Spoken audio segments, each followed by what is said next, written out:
Olá, tudo bem? Meu nome é Pedro Rebelo, eu sou oftalmologista e eu vou falar para você hoje sobre miopia patológica ou miopia maligna, miopia do mal. Então eu vou dividir esse vídeo em três partes principais, três tópicos principais. O primeiro tópico eu vou falar sobre os principais conceitos, diferenciando miopia, alta miopia e miopia patológica. O segundo tópico, eu vou falar qual a importância desse tema, que é uma importante causa de cegueira irreversível. E o terceiro tópico, eu vou te mostrar quais as principais lesões que a miopia patológica causa no fundo de olho. Então, se você gostar desse vídeo, curte, comenta, compartilhe com algum amigo, com algum familiar. Se tiver alguma dúvida, fica à vontade para me perguntar nos comentários, que eu vou ter o maior prazer de te responder. Você fazendo isso, faz com que o YouTube divulgue essa mensagem para mais pessoas e mais pessoas vão ter acesso a esse conteúdo, tá certo? Então, muito obrigado, tudo de bom, Deus abençoe e vamos pro vídeo.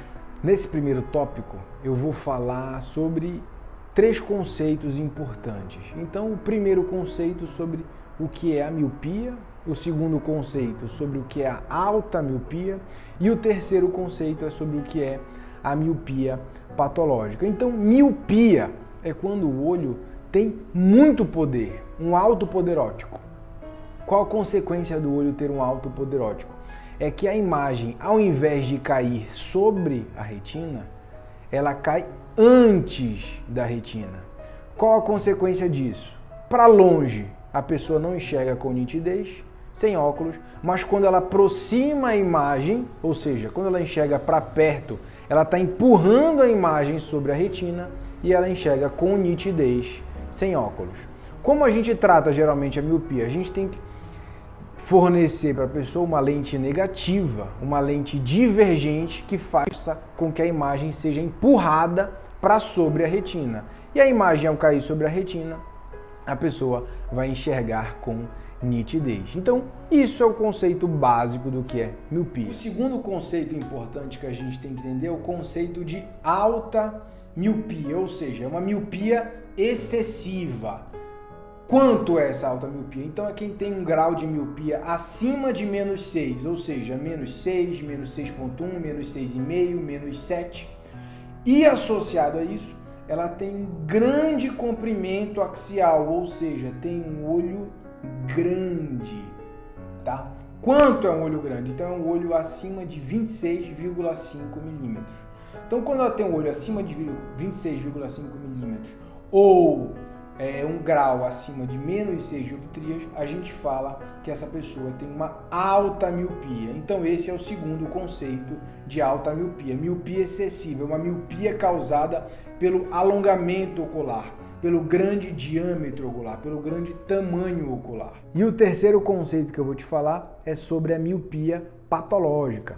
Então a miopia patológica é a associação da alta miopia com alterações típicas no fundo de olho, que eu vou te mostrar ainda nesse vídeo. Então grava esse conceito, é a associação de alta miopia com alterações no fundo de olho, ou seja, com alterações na retina. Todo automíope vai ter miopia patológica? Não. Cerca de metade dos automíopes vão desenvolver miopia patológica. Então, terminamos essa parte inicial conceitual. A gente falou o que é miopia, a gente falou o que é alta miopia e eu te citei o que é a miopia patológica. Vamos agora para o próximo tópico. Esse segundo tópico é para a gente falar sobre a importância da miopia patológica. A miopia patológica é uma das três principais causas de cegueira irreversível no mundo. Ou seja, é uma pessoa que desenvolveu miopia patológica que a visão não vai melhorar nem com óculos, nem com lente, nem com cirurgia. Ela vai ficar sem enxergar ali para o resto da vida. Então, é um problema muito grave.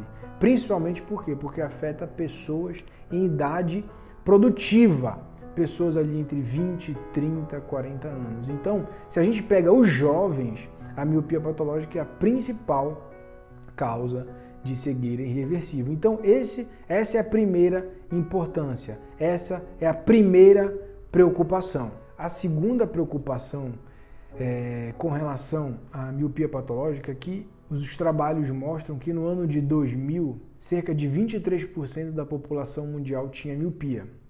As estimativas para o ano de 2050 é que cerca de 50% da população mundial terá miopia. Se mais pessoas vão ser míopes, mais pessoas vão ser altos míopes e mais míopes patológicos, ou seja, mais pessoas terão cegueira pela miopia patológica. E qual o motivo desse aumento da miopia? Então é muito associado ali na infância. Então a miopia geralmente começa na infância e pela mudança no estilo de vida, pela mudança dos hábitos de vida, as crianças hoje em dia têm uma maior tendência a fazer atividades para perto e por muito tempo e até de forma intensa, seja através de tablets, de smartphones, de computadores.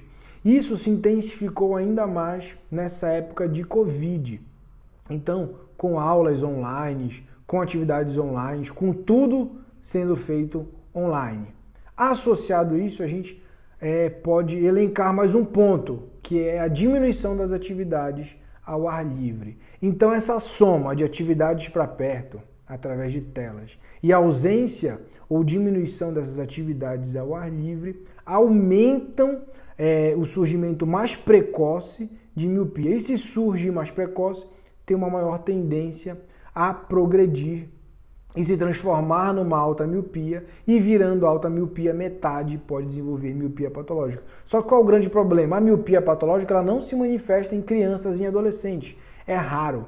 Ela geralmente vai ter suas consequências, que eu vou falar agora, a partir dos 20, 30, 40 anos. Então, o problema é que surgiu na infância, mas as consequências vão ser mais lá na frente. Nesse terceiro tópico, eu vou te mostrar as regiões que a miopia patológica pode afetar no fundo de olho. Então, como eu vou colocar nessa imagem, essa é uma imagem de uma retina normal, tá? No círculo preto, a gente tem o que a gente chama de mácula ou polo posterior. Então, a miopia patológica pode causar dois problemas aí. O primeiro é a degeneração macular miópica e o segundo é a retinosquise miópica. São os dois principais, eu já vou te falar sobre isso.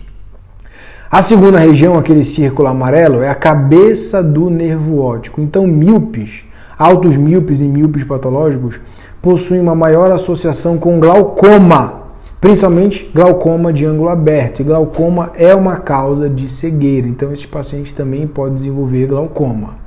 A terceira região que pode ser associada com problemas na miopia patológica é a periferia da retina.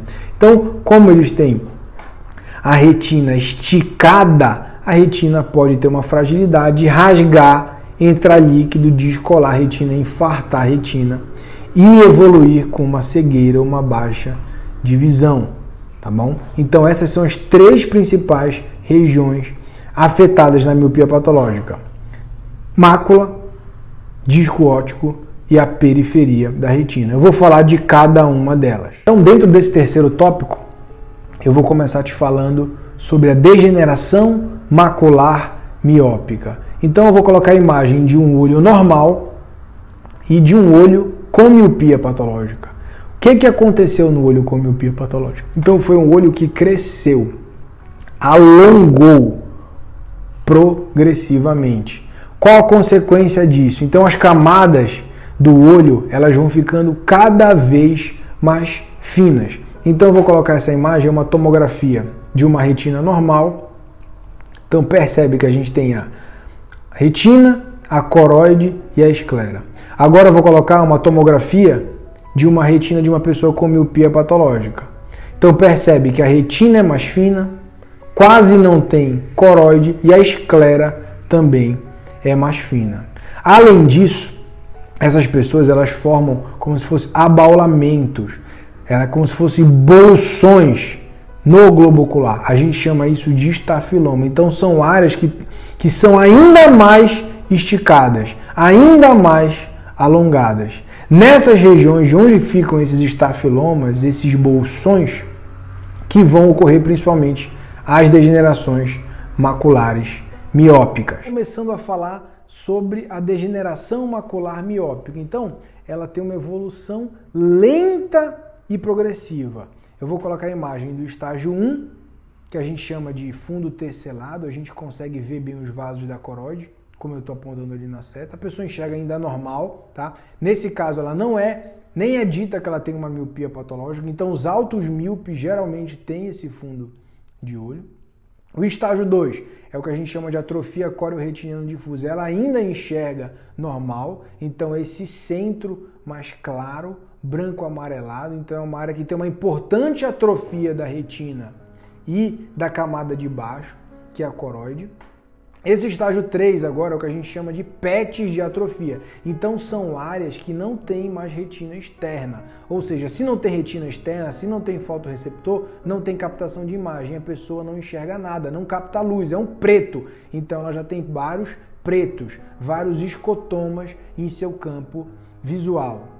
E no estágio 4 é quando essas bolas de atrofia da parte de fora da retina acometem o centro da mácula, que é aquela região central, que garante a nitidez da visão. Então, a pessoa já perdeu o centro da visão. Então, eu vou colocar aqui a imagem da tomografia de coerência óptica dessa pessoa. Percebe? Tem um brilho ali. Então, ali onde estão os círculos, não tem mais retina externa.